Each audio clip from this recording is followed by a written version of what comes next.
Salut à tous, c'est Damien. Aujourd'hui, je vais vous présenter Dragon Ball Z Budokai Tenkaichi 3. Donc quand même légèrement en exclusivité vidéo. Là, je vais prendre de nouveaux persos, King Vegeta et Spopovich ou Sporovich pour ceux qui connaissent l'animé. Bon, on va prendre en couleur normale. Donc on est évidemment à la Japan Expo, dans le stand d'Atari. Là, on se tape des nouveaux temps de chargement avec Goku qui mange et des assiettes qui s'empilent, vu qu'il a un gros estomac, on va dire, en tout cas un gros appétit, parce que ça se voit pas, il n'est pas si large que ça.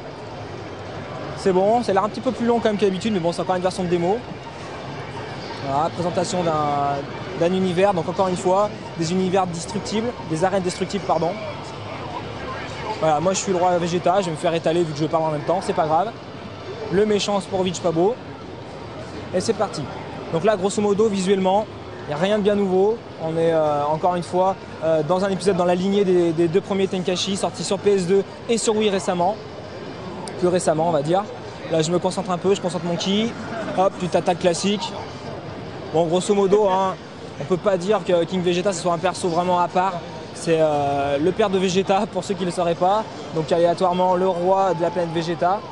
Et ses coups a l'air, et son physique, ça a l'air assez ressemblant de notre ami Vegeta. On va faire une autre petite technique. Donc c'est toujours assez dynamique. Je vais vous montrer après rapidement, si vous voulez, les différentes techniques accessibles donc dans le menu, voilà, qui sont maintenant rangées par onglet, c'est pas mal. Donc encore pas mal de choses à faire. Encore une fois, c'est encore assez proche du premier. Il y a quand même tout ce qui est dash qui est revenu, et ça c'est bien sympathique pour ceux qui connaissent un peu la série, et notamment les autres Budokai. Les éléments sont toujours destructibles. Et là, il a l'air en colère. Alors là, si j'arrive à concentrer un peu d'énergie avant qu'il me castagne, je vais peut-être essayer de me transformer en gorille. Je vais essayer de faire ça.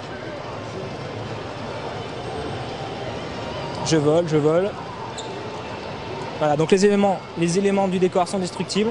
Encore une fois, le décor n'est pas infini. Bon, malgré tout, je trouve que c'est quand même encore suffisamment vaste pour pouvoir s'amuser et avoir un minimum de stratégie. Voilà, normalement, là, ça devrait être bon. Voilà. Je vais créer une petite boule dans l'atmosphère, histoire de pouvoir me transformer en super gros singe. Hop, donc pareil, il y a des techniques un petit peu différentes. On va essayer de s'approcher gentiment mais sûrement. Hop. Ah non, c'est pas ça, voilà. Il n'est peut-être pas assez près. Donc encore une fois, ça risque d'être encore aussi explosif, aussi complet que ce qu'on avait dans la série des Tenkaichi, donc notamment le 2, avec encore plus de persos.